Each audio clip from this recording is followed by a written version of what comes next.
Good afternoon and welcome to day 3 of the Business Exchange Southwest Charity Conference and Expo in partnership with Milsted Langdon Accountants and Stone King Law. I'm delighted to introduce Gill Freeman, Head of Charity and Not-for-Profit at Milsted Langdon. Gill has been advising charities and not-for-profits for over 30 years and has extensive experience in the third sector. This is the third year that we have hosted the Southwest Charity Conference, and Gill has been part of the event's success since the beginning, growing it from a conference to a conference and expo last year.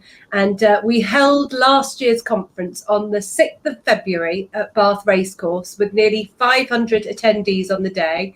It was a great atmosphere. We were all geared up for a brilliant 2020.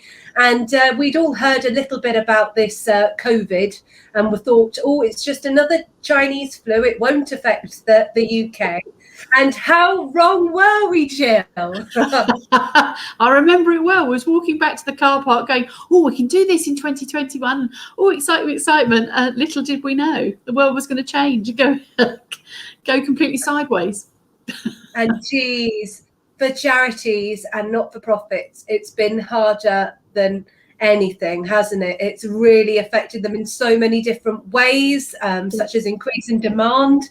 Yes, definitely, because everybody's life got turned upside down, and obviously charities, and we are lucky in this country that the general public have a very good understanding of the charity sector and what we do and see it as part of our way of life, which was potentially a double-edged sword for charities, because obviously people were looking to charity sometimes more than government to sort out sort of local issues and, you know, how do we do things? And that's been the biggest challenge for charities, is that they have been sort of stepping into the breach in some cases, and the Charity Commission even at one point actually was saying to charities, can you sort of stick within your own objects? I know there's a great desire to help, but there are others placed in other charities who are specifically helping, you know, do what you can do within your own organisation, but don't stray into other areas. And that was because there was this overwhelming sense of we want to help regardless of what you know, our charity originally was planned to do. And there was that blurring of the edges when the NHS almost got branded as a charity, where obviously the NHS is a government department effectively, or a government sort of organisation, but obviously there's a lot of charities that work with and around the NHS, and there was that blurring, and there were people saying, oh, I've donated to charity, or I've donated the NHS more importantly, but actually it was the charities around it. And you know, there's some charities, I was speaking to a charity who works in mental health, and I said, how's it been to you? And he said, we're on our knees, because literally we haven't stopped, because as you can imagine, people had mental health issues before a pandemic hit, and can you imagine, obviously once it's hit, you know, be they young, old, you know, sort of male, female, whatever, you know, of a gender, everybody's having, you know, the society as a whole has had a huge issue impact on their mental health. And it's been very hard for charities, because sometimes they've had to go from a sort of sensible pace where they've got all the resources to actually having to step up several gears to actually deliver the services that are needed, because there's just a greater demand on them. And even simple things like animal charities, and they're saying, well, actually, we're not really pandemic, you know, related, but what we're finding is that suddenly there is actually more animal welfare issues, because either people were buying pets because they were at home to sort of cope with sort of mental health, then they were discarding pets and or took pets on and didn't realise how much it cost, etc. So I think whatever sector you are within the charity, there has been an impact on pandemic. It's just been an extraordinary time. And, you know, there's been lots of commentary from charities, you know, who are concerned about the future because of the increasing demand, with the double whammy of potentially having funding that they normally relied on not being there for a variety of reasons. Yeah, so you've got this increase in demand, everybody wants your services, and then, oh, by the way, everybody who fundraises for you, they've got to find a new way of doing it. Yeah, you think of all those charities that potentially were using the London Marathon, say, as a focus for their annual fundraising, and obviously, you know, that's been virtual or got cancelled. And interesting, I was reading something this morning where it said 50% of larger charities have actually sold assets during the pandemic just to raise funds. Now, sort of because charities are very visible at what they do, there has been some positives out of the fundraising. People have been very creative about how they've fundraised, doing virtual events, engaging with people in a different way. And actually a lot of charities have spent a lot of time communicating with their sort of immediate community to actually engage with them, to show how they're helping, because that is the key for coming out of the pandemic as well, is actually for charities to show their relevance in their local community, because there's lots of research that people are very keen to support charities where they can see an impact directly in where they live. You know, it's human nature. Everybody's been in their homes. The commute's gone in some instances for a significant period of time, and people are seeing things around them that they may not have seen because they've been out at work, not in the town, etc. And there was also something this morning where it's, I think, 4 out of 5 corporate partners have said they're actually going to be investing more in charities in the coming years, because again, they've seen the benefit of it. And obviously the government stepped in for charities as well as businesses. You know, the furlough scheme, which enabled charities that do have staff to, you know, furlough those staff and actually sort of help offset the cost of keeping those people employed, because the government, regardless of charity or business, didn't want mass redundancies, which businesses would have had to done if income had come off.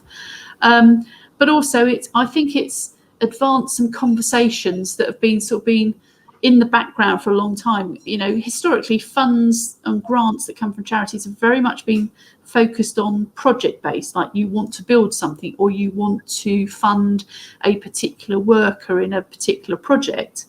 And there has been that trend to say, well, actually, we do need core funding. So we need to keep the lights on, because you can't deliver those projects if you can't keep the lights on and everything else going. And obviously what this is, you know, a financial cost of that as well is how charities now operate, because, you know, they maybe went into an office and they were on the phone. Well, now their workers may actually be spread, you know, remotely. And that has a cost. You know, have the workers got the opportunity to be able to start? Have they got the computer facility? Because, you know, that's the issue people had when they were homeschooling their children. You know, maybe there was one laptop between the whole family and there was 3 children, and well, who do you give it to first? Or there might be just a phone, etc. So I think it's having those grown-up conversations, and I think government are aware that the charity sector is trying to reach out to them, because there was an open letter written to the Chancellor. You remember there was a budget back in March this year, and there was a lot of talk leading up to that, how government could help charities, because, you know, obviously the furlough scheme was there, but that was there for everyone. But charities are slightly unique and a different set, you know, of issues. And there was talk of actually widening the gift aid to actually pay more under the gift aid. And I, as an accountant, I was really hoping there was going to be something in the March budget, and that just didn't get touched at all. Now we've got an autumn statement coming up in November, so I'm really hoping that there will be something substantial in there for charities. You know, because, you know, you've all probably seen in the last couple of weeks the talk about the extra tax that's coming in for everybody from the 5th of April next year, be it on your dividend income, an extra 1.25%, or on national insurance. And so obviously that has an impact on charity, because people's disposable income will potentially be going down. You know, so those people that were making sort of donations, maybe cancelling their sort of regular giving, etc. So there's a whole network of things that can sort of impact on fundraising. But also there are positives, because I've seen lots of traffic from commercial organisations who have launched, you know, some of the major banks have launched foundations and grant funding, pots of money that people can apply for. Interestingly, it's when you look at the detail, they seem to be for the very large charities, the ones that are subject to audit, maybe over $1 million, or the very small, and the ones that are sort of in the middle can sort of get lost. So lots of charities I speak to now are actually saying where they were sort of applying for things, they're scouring to see what's out there, because there's lots of organisations, commercial, Charity Aid Foundation has given huge amounts out and provided funding for charities. So it's just, charities have to be more aware of, you may have to think outside the box and how you fundraise. And it's engaging with those, you know, people that have become clear to you because they've had interaction. The classic one was people volunteered for the first time. You remember on the furlough scheme, if you were furloughed from your job, you could go and volunteer at a charity. Now, that's been fantastic for charities, because sometimes trying to get volunteers of a mixed age group, to be fair, has been challenging. And it is pleasing to hear that a lot of charities have been able to retain the volunteers, not all, mind, but some of the volunteers that volunteer for the first time and actually thought, I've really enjoyed this, I've gone back to work, but I'm going to still volunteer. And so in a way, that is a sort of fundraising, because if that person can maybe do something that you may have to employ somebody to do, that's a way of, sort of retaining funds within the charity to apply directly to causes. So, people are sort of struggling in charity sometimes to actually think, well, how are we going to do this? Because in some cases you do need more people to do the increased demand that we was talking about earlier, and depending on what you're delivering, that often needs a skilled set of persons, which may not suit being a volunteer to actually deliver those services. But yeah, it's a big job, and obviously a lot of charities use their charity shops to fundraise. And obviously, as with other non-essential shops, they were shut for significant periods of time. And it's the cost of reopening them, because there were periods when they could, and training their volunteers. But a lot of those shops are manned by volunteers, quite often, non-working volunteers who maybe have reached retirement and wanted to give something back. That's a big chunk of income that's not there. But then there are, again, springs of hope on that, because I was reading over the weekend, I think it was the CEO of Selfridges was actually saying, could the charity shops be the saviour for the high street for a variety of reasons, and actually doing the clarion call of really businesses like ours should be linking in with charity shops, because there's ways that they can collaborate. Stock is the ideal thing. We're all wanting not to have disposable fashion, and could charity shops be the grateful recipient of things that otherwise would go to landfill or where we wouldn't want it to go? So I think, if nothing else, it started some intelligent conversation, but it doesn't get away from the fact that fundraising is not a walk in the park. And people have to think about, well, when can we actually do some of the events that we maybe have done in the past, like balls, dinners. In the business world, I always made comment that I received an email, well, the first time in 18 months, where somebody was wanting to put on a networking lunch. And I'm always up for things like that. And my first thought was, oh, crikey, am I ready to do that? And it's like, because people's mindset have changed. So I think what charities are very good at is adapting to what's thrown in front of them. And I think, when you've seen some of the fundraising ideas that people have done, as I was looking last night on Facebook, on the local Facebook where I live, and they're doing a walk of hope, and they're doing it virtually. And people are sort of sending in their videos of what they're doing. So they're doing the same mileage, but they're doing it, sort of social distancing. People have been so innovative, haven't they, with their ideas of how we can raise the money that's needed to keep things going with not very much resource. And like you say, a lunch, any of these large scale events, they rely on volume, those numbers, to make it work. You can't host the event without the numbers. And it's so tough that to see the innovative ways. I know that Julia's house locally, they hosted a game-a-thon through lockdown, and we're trying to engage new people, so perhaps a younger audience to engage. So I think we're having to find new ways of raising money and innovate. When you're seeing an increase in demand for services and then you're having to innovate, it's a huge learning curve, isn't it? Absolutely. And like even within my own organisation, historically every month we'd have a dress down day. So we paid for the privilege of not dressing like accountants. Well, we're all dressed like non-accountants at the moment because suits had to go because of pandemic and dry cleaning.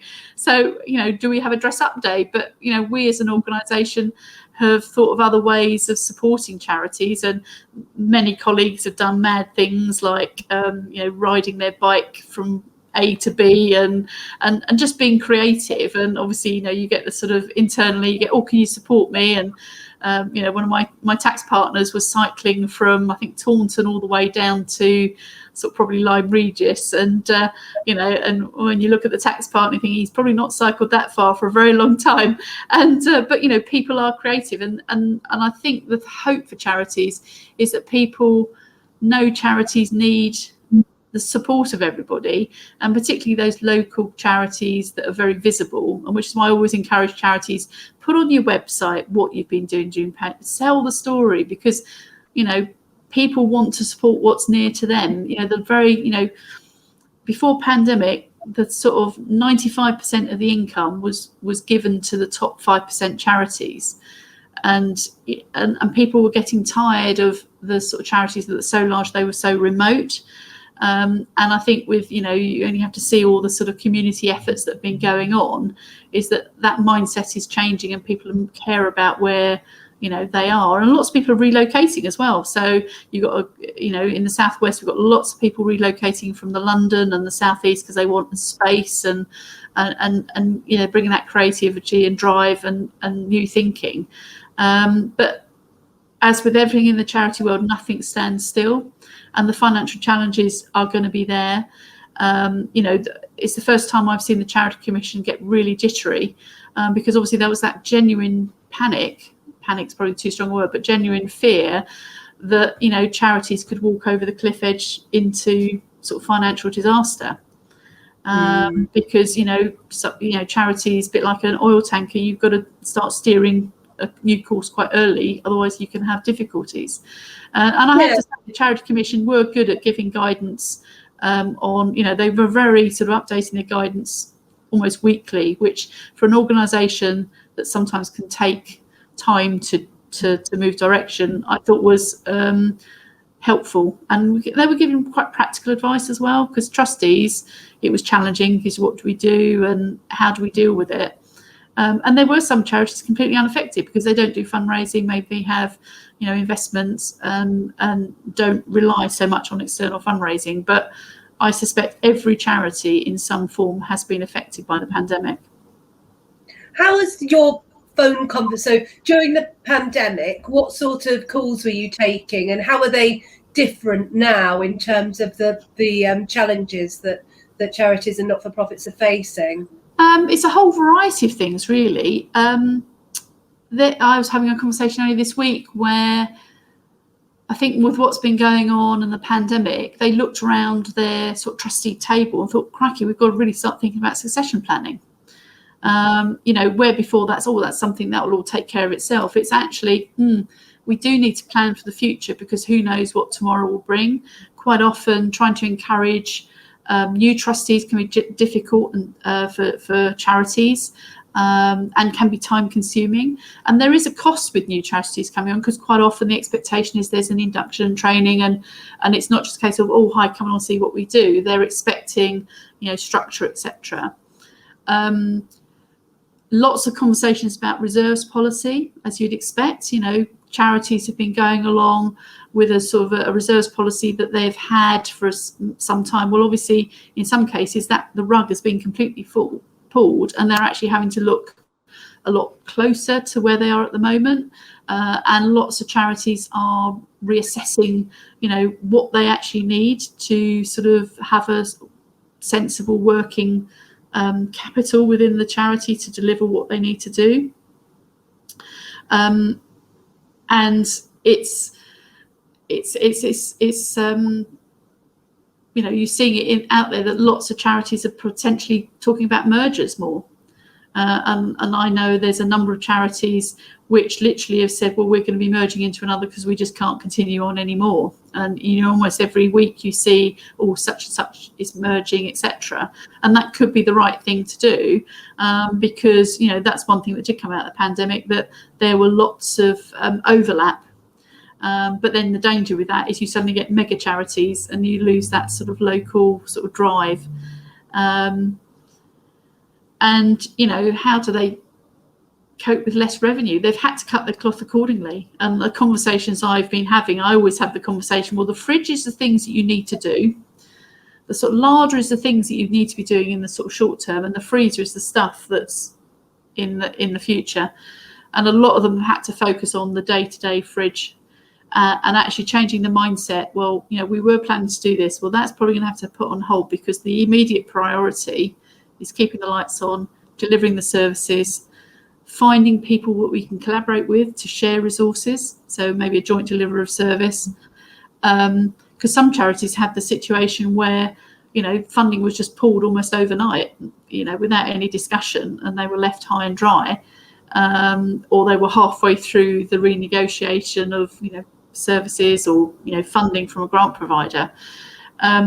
So for charities, with the prospect of less revenue, is actually having that hard decision on, what are our costs? What do we, how do we cut our cloth accordingly? And, I know a number of charities have made people redundant. There's some very large charities that made significant people redundant.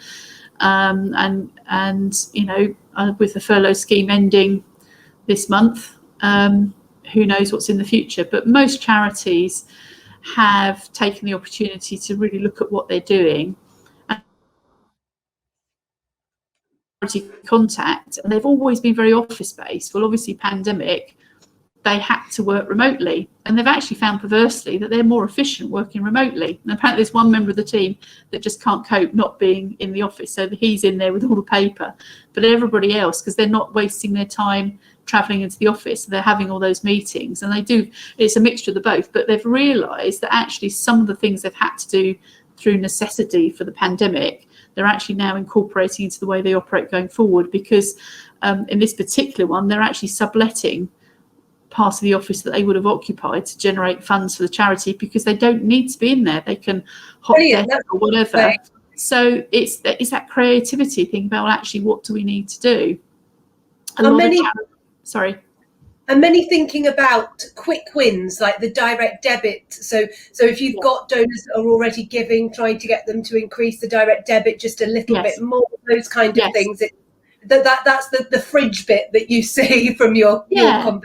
And it's also doing it in the right way, that people don't feel pressurised, because, I myself personally have had, before the pandemic, had some very ham-fisted approaches to increase my sort of contribution each month, which is fine, but it's how you sell that, and which is why I encourage charities to sell the story of what you've been doing and why you need the help, because sometimes there is that latent fear, it's all going to go on admin or something else, how much of my pound is going to be spent on delivering the charity. So that's where it's down to charities to actually say, look, this is what we do, and it's also looking, further ahead, is those people that potentially may leave legacies further down the line, because we've all sort of looked at our own mortality through what's gone on, and people are sort of making those sort of things. Actually, I think I will leave them because they help my friend or they help my family. But obviously charities have to balance that with the fact that hopefully that person is around for a long time, so that income may not be until sometime in the future, but it's actually getting that balance so that charities are relevant, because the Charity Commission are making it harder for people to be become a charity, because there was a period when everybody was setting up a charity and they're being a little bit more circumspect about has this idea got legs, does it is it going to sort of work, because they don't want to have loads of charities flooding on the sort of register, which then sort of dilutes the funding that could be out there. It's a tough one. There's lots of great things that have happened through the pandemic, like you say, the sustainable messaging that perhaps you're not travelling to the office and burning fuel the same, and you can use that office space so that you can sublet it, and that brings income to the charity. Yes, I do think we've got more of a sense of community now, so that does help some of the grassroots charities locally. But I think that can have an impact on some of the more world-based charities, those that work across the globe, and also some of the wildlife charities as well, that you're investing in people, not the animals first. And it's a really tough one, how we get that balance, because they're all important and they all pull on parts in different ways, and we want to support them. But Yes. it's how can we get everybody to be supporting in the right way and helping everybody, really. And also being an accountant, more and more, particularly when charities are thinking outside the box, it's very easy for them to stray into areas where they could be subject to tax. Now, most people say to me, I'm a charity, I don't pay tax. Well, charities do pay tax, but they claim quite a few exemptions. And with things, looking at new revenue streams or new activities, it's just being mindful that are they going to stray into potential tax or VAT issues without realising it? Because, the maximum turnover you can or income you can have in a charity, which is taxable, which doesn't cause any issues, is £85,000. But you've got to be a certain size to get that. It's a sliding scale. So a lot of my role is actually where charities are thinking about new ways of raising funds, is actually saying, well, do you need a trading subsidiary? So you can do what you want, anything that's got a sniff of taxability, put it in the trading subsidiary. So so you can then gift aid it up from the subsidiary to the charity. But, lots of people say, we don't pay tax, but you can. And also it's making sure that you're not forgetting to ask for the gift aid declaration when people are making donations, that you make it easy for people, that if they want to donate, you've got something on your website where you can, and they can sort of, pull out the gift aid declaration, because, that's basically, free money. The government have made it easier for claim gift aid with less paperwork for the charity for the smaller amounts. But it's just making sure that every opportunity is being taken for the reliefs that are out there. It's a lot of quick things, really, isn't it? Things like that, just simple things that you can do to make a change, and gift aid is definitely a good one. Yeah, and it's like tomorrow, tomorrow morning we've got the sort of round table session, and I, since I've been at Milsted Langdon for the last sort of 16 years, before the pandemic hit, and we've continued throughout, is having these sort of get-togethers and sharing ideas, because charities are very good at collaborating, and we sort of do it under Chatham House rules, and it's actually sort of sharing ideas, how they do things. And I'm never more delighted in those situations where charities that didn't know each other existed suddenly know, and then they've actually got a common cause or a common skill set that they can help each other out with. And I think charities, to the wider society, are a beacon of hope, because they have that ability to say, right, okay, this is our challenge at the moment, how are we going to deal with it, and also how can we make this happen? Because it's not sharing. You might work different areas altogether, but if you share ideas, what could I take from that and make it apply to my organisation? It's just that, without a cheesy line, it's just that different kind of thinking. That sparks ideas, and you do bounce off one another. You do come up with new ideas, and quite often be insular in an organisation, and so used to doing things one way that it's hard to come up with new ideas. And it's great if you've got that collaborative environment. And we've done really well with the roundtables before, haven't we? Yes. Yeah, because even in the darkest moments of the pandemic, will anybody turn up? People will want to be there, enjoyed themselves. And to be honest, I think all of us probably want a bit of fun now, because we've had a hard 18 months. So if you've got any fundraising ideas that will actually speak to, I'll give that a go, even if it's virtual, this is the time, because people want to have a bit of fun.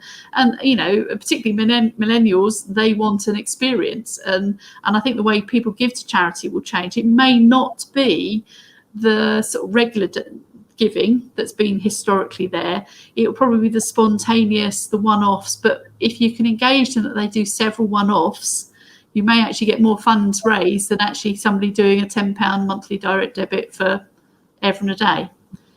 Because, and that's where sort of IT and technology comes to the fore for charities. And there is a recognition that many charities don't have the IT infrastructure, which, has particularly been highlighted by the pandemic. But on the flip side, there's the cybersecurity side as well. And it is nothing more depressing when the Charity Commission, when various things have happened, have actually said, well, make sure you're giving safely, because there are scammers out there who are determined to, sort of get money wherever they can. They don't care if it's a charity or not. So it's a whole new world for some charities to actually say, well, not only have we got to get the technology, we've got to have systems and processes in place so that we are pretty sort of robust from a cyber security point of view. Because if you think about it, if they've got the details from a GDPR perspective of their donors, if they get hacked and they lose data, they're still subject to penalties, as would be a business, and it's a bit of a headache for everybody. We are in a big bad world there. Yeah, if you're a charity and you're listening, or a not-for-profit, and you do need some help with that cyber security conversation, do connect with me and the Business Exchange, because we do know people who work in that field who can produce documents to just make sure that you're considering best practice, because you've worked so hard to get that money in that you don't all of a sudden want to be in a ransom situation where you're having to pay something to make sure you get something back, or because I know deal with a lot of data that is precious, and it's a value that it is a core issue, isn't it? That's for sure.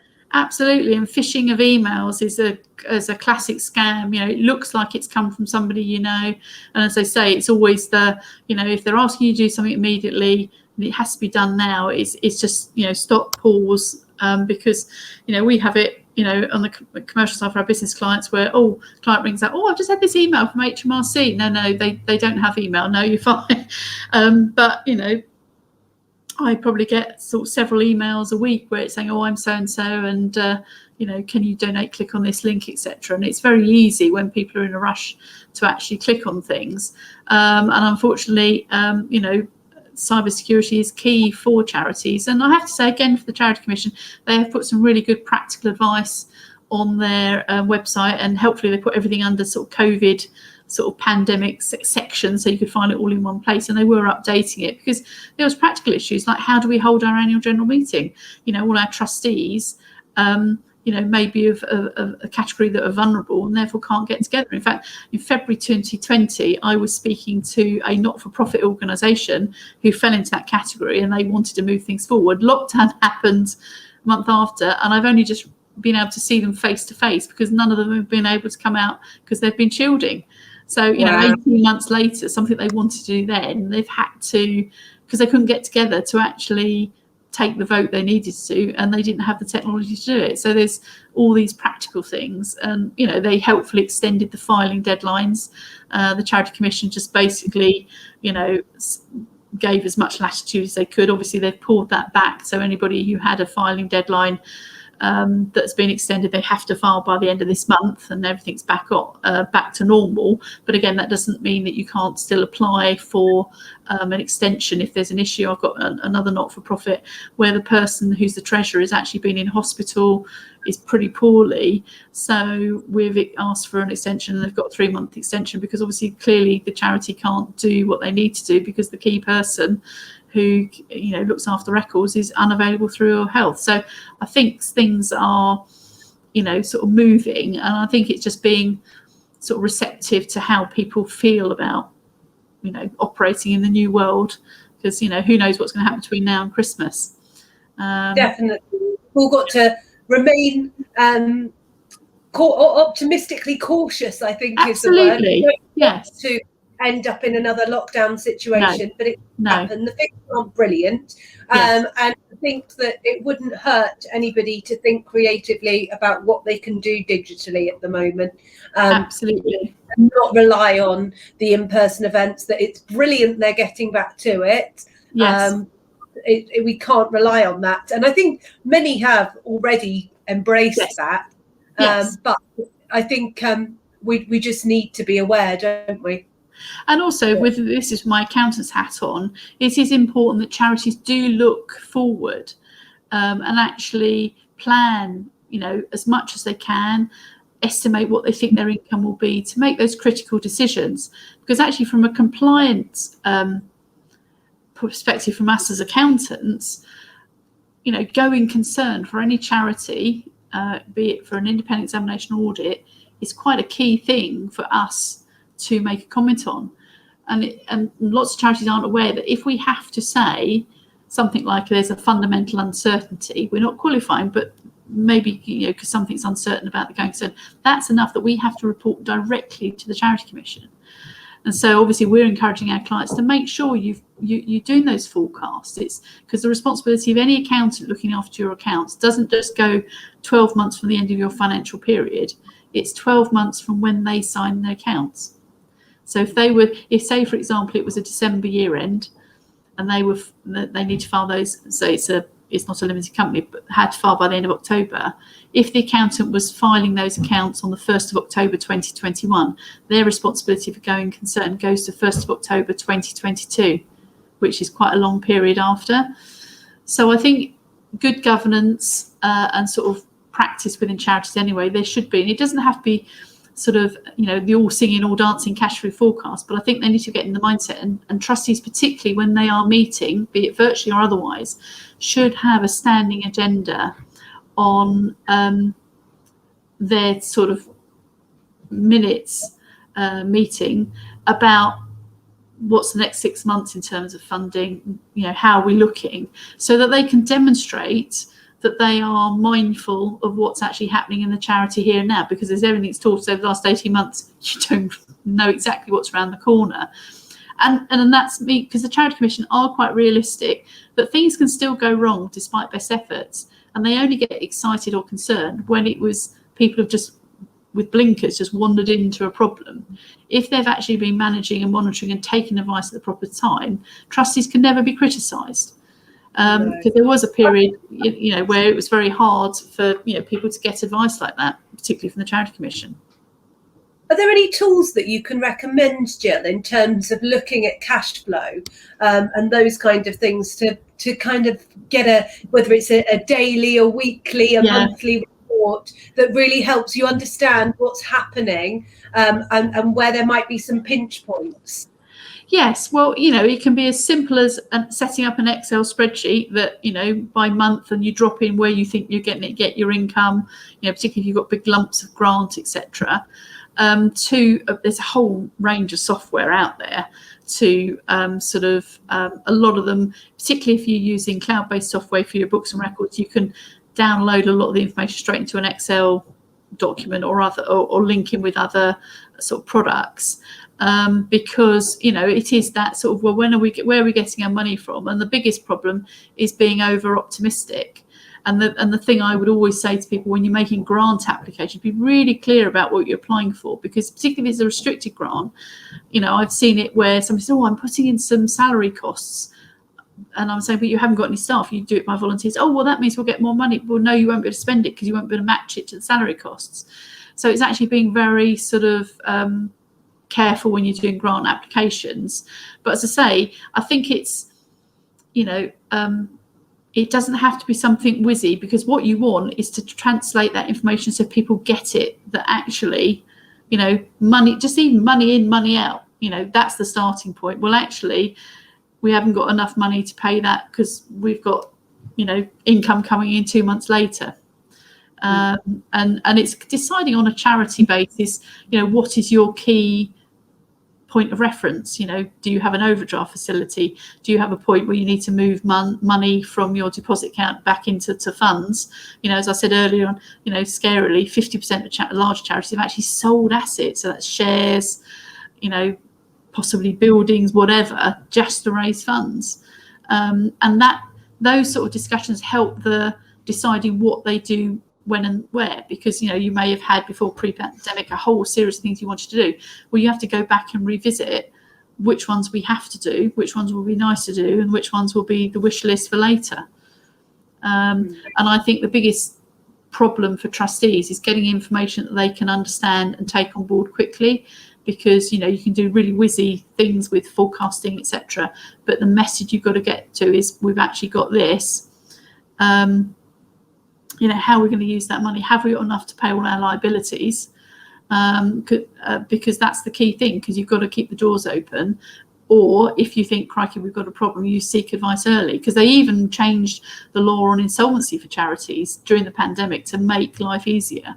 Right. And I would encourage all charities not to stick your head in the sand if you think, crikey, we have got a funding gap, to actually sort of take action early. even if it's having to make painful decisions. What happens if things are the other way round? And obviously, inflation, there are charities that do have money sat in their bank accounts as well. Yeah. What they do, should they keep that money there because they need it, or should they be investing it? What do you think is the best It's a way? real mixture, because the fundamental point for charities is that they are collecting money to do something with it. So this is where the reserves policy comes into play as well, because if you have charities sitting on large sums of money that just doesn't seem to be shifting, and there are some charities during the pandemic that have actually had windfalls for a whole variety of reasons, and they haven't had some of the sort of the costs they might have had, and that can sort of backfire, because people say, well, I won't give any more money to them because they've got enough. But also the Charity Commission get quite concerned, because obviously they want to see the money being spent on good works. And they had a programme in place before the pandemic where they were actually scrutinising charities accounts and where funds were moving, and there was nothing clearly set out in their reserves policy why. They were actually contacting the charities saying, why haven't you spent these monies? Because they are, in some cases, they've almost forced some charities to actually spend the money because it was just sitting there dormant. But charities do have this balancing act of actually being sustainable, and which is why thinking about your reserves policy is so important, so you can explain, because it might be because of your cost base that you need a certain amount sitting in reserves to cope with, say, 6 months of overheads. Because it could be that you have no income going forward, and that's what the Charity Commission are asking charities to do, to explain why. And that's why, as an accountant, we spend a lot of time with our clients making sure their shop window, i.e. their accounts, help them when they sort of, they're selling their story of what's happened, what they've done well, what hasn't gone so well, explaining. For example, I had one charity where there were a 31st of March year end, and they received on the 31st of March £1 million. But it was because the person at the other end wanted to get off their desk, and it was supposed to be paid on the 1st of April. And it was so again, it cleared their bank, so the bank was high, but so we had extra disclosure to say, well, actually it's because this and this, and these costs will be coming through. So that's why the reserves policy is so clear. And ironically, before the pandemic, Charity Commission were concerned about the reserves policy for, the doom, is it all going to fall off the end? But actually the other side is now flipped on, is actually for those that have actually retained funds, because they haven't been able to deliver some of their services, say, or in the same way, or they've had windfalls coming in. It's actually explaining how they're going to use it. And one of the mechanisms, because obviously we all know we're in very low interest rate environments at the moment, and potentially with inflation, as you're saying, potentially going up, that could impact on interest rates. And charities need to decide, what are their sort of funds they need for the day-to-day. They have a duty as much as possible to try and get a return on their shares, and some employ investment managers to do that, so the trustees delegate that investment responsibilities to that. But some charities have portfolios, and obviously at the start of the pandemic there was an almighty sort of downward sort of impact on shares. To be fair, it's come back up again, but again, if their year end was at the wrong place, they suddenly would have had a huge realised or unrealised loss. And again, that's where the accounts come in and say, well, actually, it's since year end it's recovered. So and there are opportunities there, independent financial advisors, who specialise in helping charities, because they may be wanting to invest their funds ethically. There was issues where some charities have put something in what they thought was an ethical fund, and then it was a tobacco company at the back of it, and it all gets embarrassing. So there's no right or wrong answer. It's actually what's right for you, and I think trustees just need to understand what their sort of finances are all about. And I've over the years have done a number of sort of sessions with clients and contacts where actually helping trustees read a set of accounts, because charity accounts can be very, very complicated.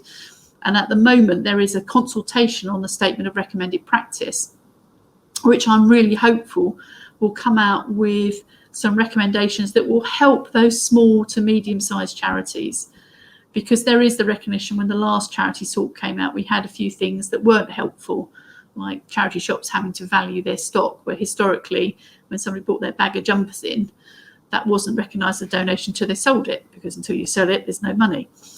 And for the first time ever, the SORP committee have actually invited representatives from actual charities to sit on the consultation. So it's no longer a series of techie people coming up with a set of rules. I'm hoping that there will be a practicality, because there is that general recognition that for the majority of charities in the UK, the accounts they have to prepare is sometimes completely out of kilter with their size.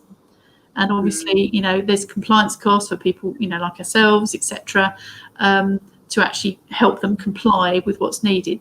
Unfortunately, I think they've still got another 18 months of consulting to do, but I'm keeping my breath hold. I won't hold it too much in case I go blue and keel over in the meantime, but I'm really keeping everything crossed that that what comes out the other side will recognise that for the truly smaller charity, and I say below the £1 million, which is a huge number in the UK, the simplification of their accounts comes out of that. Because, you know, some set of accounts, you know, can be 40 pages long. And we need a common sense approach, don't absolutely. we? Something, you know, I have seen the other side. I was looking on something and somebody managed to scan in their shopping list with their year-end accounts, which had been written on a piece of paper. But so you can have both ends of the extreme. But it's just, you know, at the end of the day, charities are there to do good, and of course they have to have a framework around them to make sure that the money that they're you know, receiving from the general public and other sources is managed and used effectively. And obviously the Charity Commission put a lot of time and effort into making sure that happens. You know, the reporting of serious misconducts and issues, you know, has been a lot during the pandemic for a variety of reasons. It's not because people are going things wrong. It's just the second circumstances, you know, have meant that, you know, things have been a little bit more unusual. And, you know, I've got obviously the Charity Commission emails that I get all the time, and I probably get 1 or 2 a day, and it's all about the inquiry reports and what's gone on, etc. And some of them does make your hair curl. You think, my God, how did that happen? And but you know, but it's good that the Charity Commission are sharing that information with the wider public, and anybody can sign up for those, because it can help you in your own organisation to spot those things that you know, could cause a problem further down the line if people aren't just being careful with how they're operating. Because it is very easy, because, you know, charities are, you know, interacting with lots of different people, and there's nasty people out there that just want to pull one over and feather their own nest. So it's just being alert to all those opportunities where somebody could potentially cause the charity harm. Gill, do you think that some of the foundations and grant givers may change their set of criteria for charities to apply to? Because as we know, they can quite often be really specific pots, and if the need has changed and the funds that's sat there, we need some practical conversation around that as well. Yes. There is movement on that front, because, as I say, previously they've been very sort of project based, and there is that recognition that you know, there is that need just generally for running costs. In the West Country, there's quite a few community foundations. There's Quartet up in Bristol. You've got Somerset Community Foundation in the sort of Somerset area, where they are helping sort of centralise funds from, you know, maybe philanthropists or people who've got some money and don't know quite who to give the money to, and they have a lot of community-based projects for the much smaller charity, you know, that sort of maybe even below the sort of, you know, sort of independent examination threshold, which is £25,000 income a year. So I think there is a general realisation that there are lots of organisations, not-for-profits, not necessarily all charities, but not-for-profits, that are doing a lot of good with minimal resources. And I think there is a genuine desire to get the money to where it's needed, which is why I'm really hopeful in the November statement they'll make things a little bit easier for charities. You know, because there's simple things like on VAT. If you hold a same event in the same location too many times, you suddenly have to register the VAT. You know, even though you're well below the threshold. So there's simple things they could write into into VAT law and other things that will just make it a bit easier for charity. Just put the top. This is just for charities. Everybody else, you carry on. But we have to wait and see. Obviously, the Chancellor's got a very difficult balancing act at the moment. But I think attitudes are changing, because I think what's come out of the pandemic, which is an opportunity for charities, is people see the relevance of charities. The charities had gone through a period of pre-pandemic of lots of things that had gone on, which really sort of soured the sector, and sort of the general public were getting a bit sort of jaded. But I think that the pandemic has actually re-engaged society with charities, because they can see it practically happening. Meals on Wheels was actually happening because people were getting together and actually getting meals out to people using their cars, etc. So, we are a nation of givers. It's brilliant. We're lucky to be in the UK, and that we have so many people that are thoughtful. They do help so many charities. One of I think the good things again that's come from the pandemic is actually volunteers and givers. If they are passionate about the charities that they support, they talk about them with their friends, and being a volunteer for that charity, then you get turned around and I've been volunteering, I've been tell me more, what do they do? Those conversations, I think, because volunteering has been on the rise, because it's needed to be, with different ages of society as well. I think it's opened up the conversation again, which is really encouraging and really exciting, especially for charities that are trying to engage with new ages, new demographics, because let's be honest, it's quite often the aging demographic that gives most, and then we start talking about legacies and all those kind of things. But we need young people now thinking about what they should do for their communities. So there's lots of positive stuff, hasn't there? Absolutely. And I think it's for charities also to put the message out there. It's not we just want your money. Actually, sometimes the valuable thing for us is your time. Time and time again, I speak to charities and say, we'd love to do a collection outside the local supermarket, something to rattle the bucket, but we haven't got anybody to go, we haven't got any volunteers. And actually, that's where a volunteer can help, or manning the bring and buy sale when that all comes back in. So it's charities, it's making sure that they're spreading the wet net as wide as possible to see how people can engage with them, because it can be a whole manner of things. It could be somebody there that actually is becoming a friend of an elderly person, so ringing them up or dropping, which is not money, but it's actually delivering that service and getting people engaged in community spirit. So I'm really hopeful, as I'm normally quite an optimistic person, and pandemic hasn't knocked that out of me. I always hope that out of adversity, positives will come. And I think the positive is that people are actually taking social responsibility, and charities have the challenge to, sort of capture that and continue with it. And actually, and as charities have demonstrated all through the pandemic, they're not afraid to change. And it's actually getting, the charities around now, you want the charity around 50, 100 years time. I look after a charity that was started in 1395. It's still going. And they looked around them and they said, we probably need to get a few younger people in, but they've been going. And then the baton has been passed within this community. That it's been succession all the way through.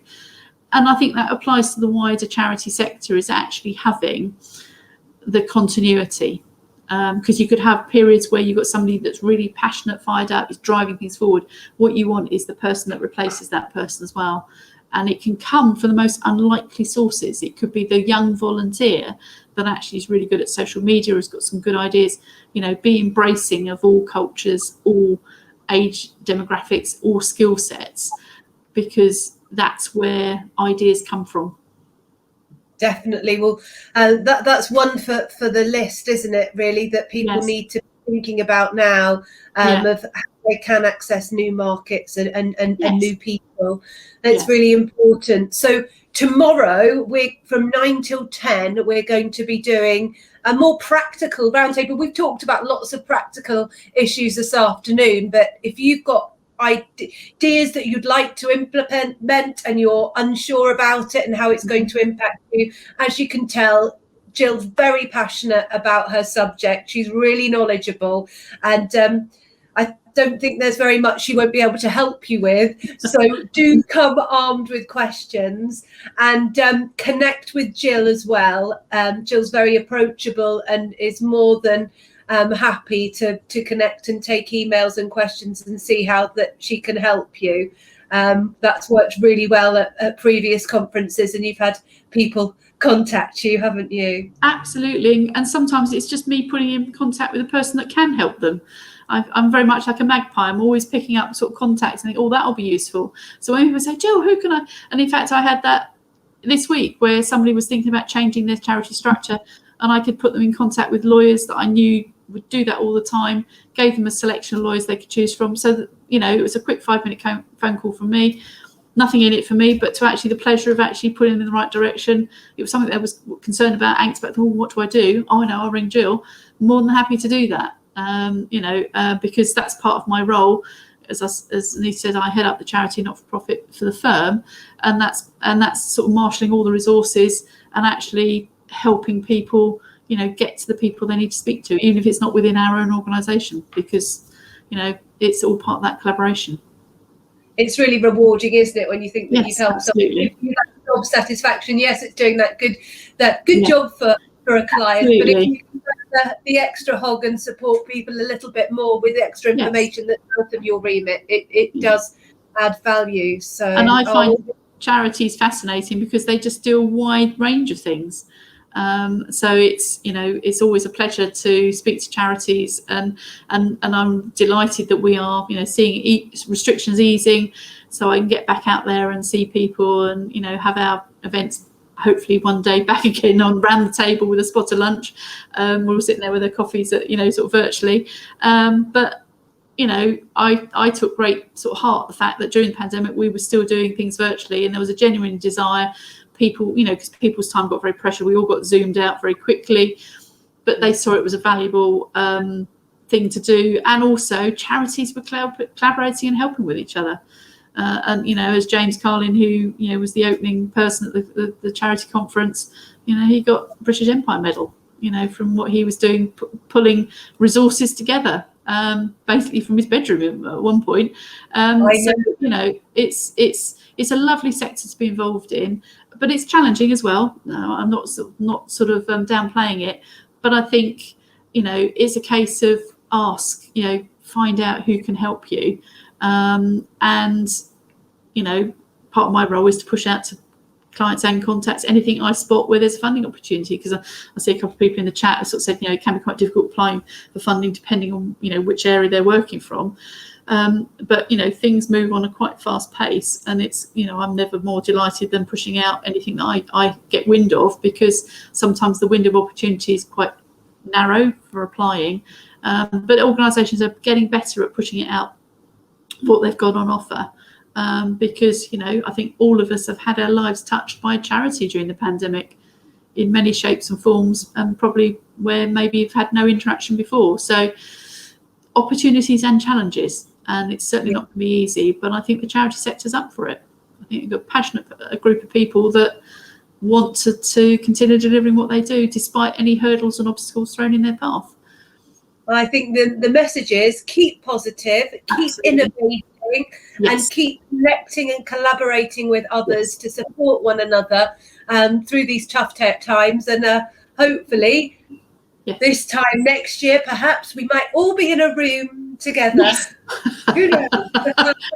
Yes. Amazing? We'll put in place the plans we were going to do for 2021. We got all excited in February 20. Well, we had plans to double in size in terms of the expo, because we sold stands without really selling stands. Everybody was so excited that there was a Southwest Charity Conference and Expo. But plans on hold, we found a way, we've gone virtual. Absolutely. We could have tried to do something in person this year, but when you're dealing with a vulnerable sector, it wasn't the right thing to do, and we needed to protect people. So it's great society is moving forward, and we are kind of coming out of it now. But as the winter months approach, definitely we need to remain cautious, but stay connected, folks. So absolutely, we really hope that you can join us tomorrow morning. It would be great if we can help with some of those more practical questions that you might have, and to put some ideas around the table. As we said, it's Chatham House rules, so what's in the room stays in the room, so don't worry about that. And we're going to be going live between 9 and 10 tomorrow morning. We're hosting it as a session, so you just have to click on the session button that's on the left hand side of your screen, and then we can add you into the conversation. And yeah, I'm looking forward to it. Brilliant. All right. Well, thank you for your time, Gill. It's been brilliant. My pleasure.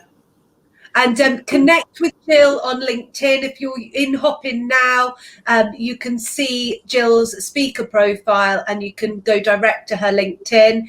If not, please do check out Milsted Langdon online, and you'll be able to connect with Gill via the website, or just search Gill Freeman on LinkedIn and she'll pop up. Well, thank you, Gill. Have a good afternoon. Yes, and see you tomorrow morning. Bye. Bye. Bye.